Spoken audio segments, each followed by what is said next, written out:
Ryerson sports made history last weekend at the Mattamy Athletic Centre. This year's CIS Final 8 championship ended with the Ryerson Rams winning the first ever medal of the program's history. The tournament kicked off with the Rams going head-to-head against the Windsor Lancers.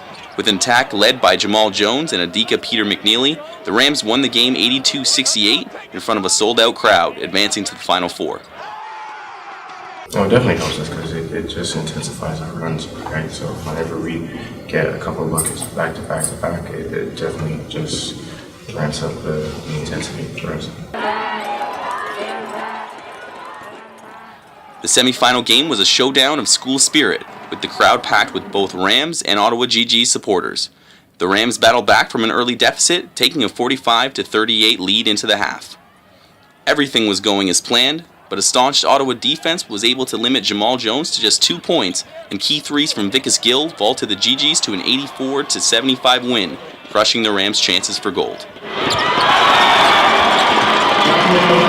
You know, you feel for them. They're young men. Some of them are still kids, and it's an emotional time for them. Right? I mean, obviously emotional time for all of us, but you feel for them.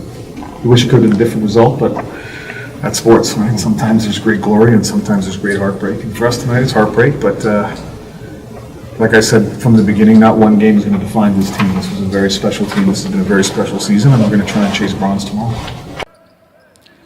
Despite just a 12-hour break between games, Ryerson still showed up and took charge against the Victoria Vikes. This was the last game for Jamal Jones, Bjorn Michelson, and Jordan Gauthier, 3 of Ryerson's all-time great players. It was a tearful end to the game and their careers as the Rams finished strong with an 82-68 win. With the bronze, Ryerson won its first ever medal in any sport at a CIS National Championship. Coach Roy Rana called it a reminder of a special group of kids, and the team remains optimistic for next year's tournament. Oh, absolutely. Our goal is to do it every year, but I don't know if it'll be here. Probably be out west next year, but I mean, certainly hope that the powers that be think about hosting again. I think it was a great success, and I think we can only hope to make it better.